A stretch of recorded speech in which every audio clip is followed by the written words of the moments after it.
Hello YouTube, this is Charlie426 and today we have the review of the Gundam Mark II Titans version Revive.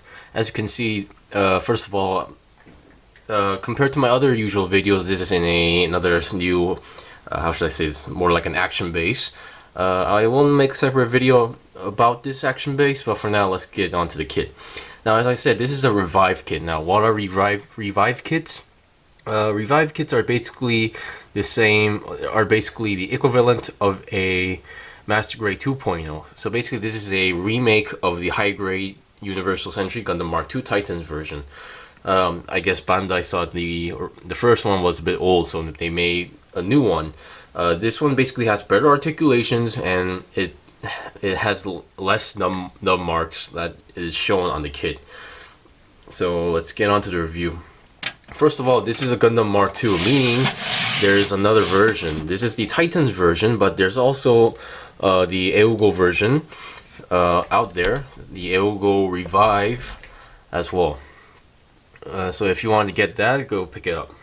Now, first on the kit, what you get is the kit itself, the Gundam Mark II itself. You get one shield, and the shield is basically connected to one of those pegs you see in like standard high grades.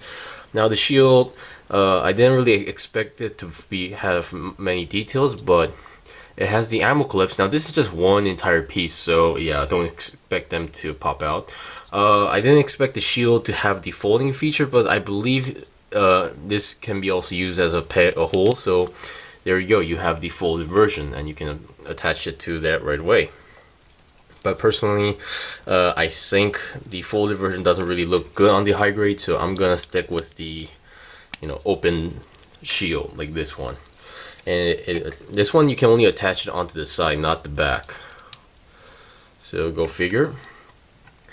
You get multiple stickers, but usually what you get for stickers is, well, as you can see, you see the 02.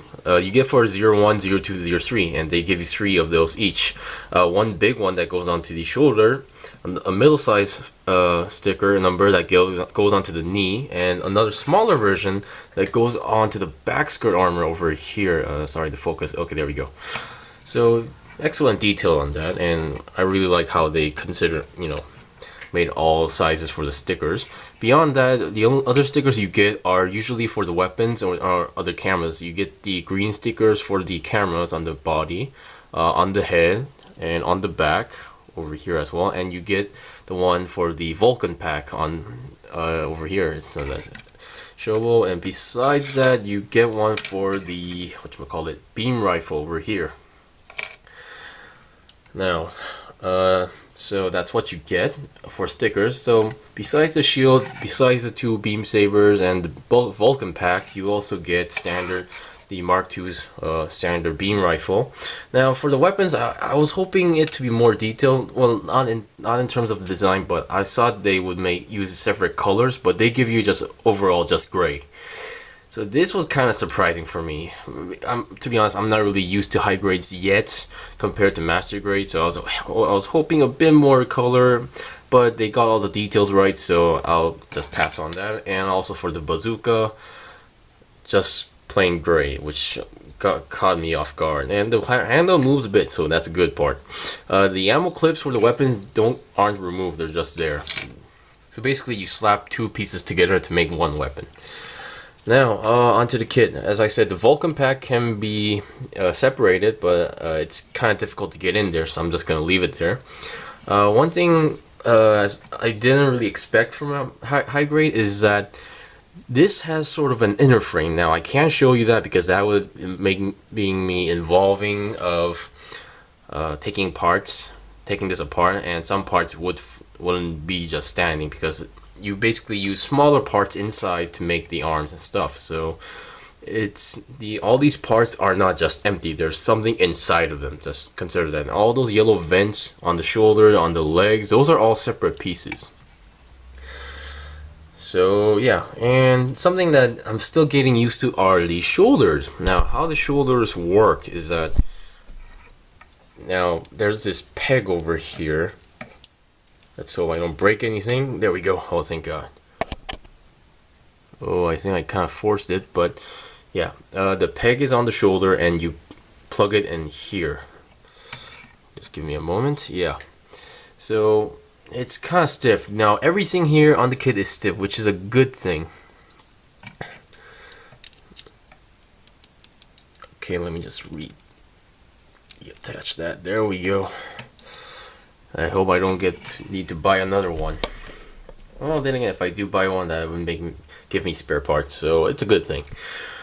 So yeah, in terms of articulations, now the way how the shoulders are attached, and because of that gray piece between the shoulder and the arm, it kind of locks the shoulder if you just put it like that. And well, it doesn't have much problem going up, but I guess you might need to be careful not to force it too much, or it might break. Basically, yeah, that's my concern. It will go up that much, and the arm itself that much.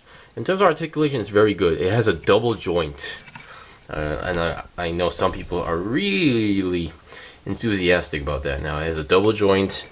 It will go 360 unless it's not locked. So yeah, there we go. It will go 360 like that. But as you can see, I think I kind of forced the piece, so I'm gonna be careful now. I just saw some white marks indicating that it was kind of being forced. The head is really stiff. There's no polycap inside of the head, so yeah, it will go up and down. But going sideways is not easy. I mean, it gets stuck in the middle. Now, technically, you can go 360, but because of that Vulcan pack, not gonna work. And something that I don't really get is the V-fin on the end. It's like that. I thought it would be just a straight line. I believe the Master Grade had a straight line, but I don't know about this one. The cockpit does not open because this is high grade. The body part will move, but it still gets hindered by the front part of the front skirt armor. The legs, the front skirt doesn't move that much, so you won't get too much articulations. Yeah, and bending, it will go more than 90 degrees. Well, technically this is just 90, but a little bit more than 90. The ankles are very nice, standard, but it has details like that pistons. Well, it's not going in there, but if it looks like there's a piston inside, that's working. And the backpack, it's just a standard looking backpack for the Mark II. They have these cable details. It's just a piece, so no need to be getting too serious. So we've seen the articulations on this kit. Now the weapons. Now I think I know what the Revive kits are planning.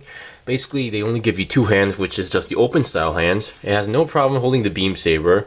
You get two of these hot pink colors. For the hands, now you don't get a trigger hand, but you get just these two hands, open style, that can hold basically anything. But in order to attach these weapons, you need to take this blue part off. Now I'm gonna show you the bazooka because it works the same as the beam rifle, and there's another feature for the beam rifle. Now all you do is, once you open it, just place it into the hand like that, and it's a very strong connection. There's no trigger finger, but it holds it very strong.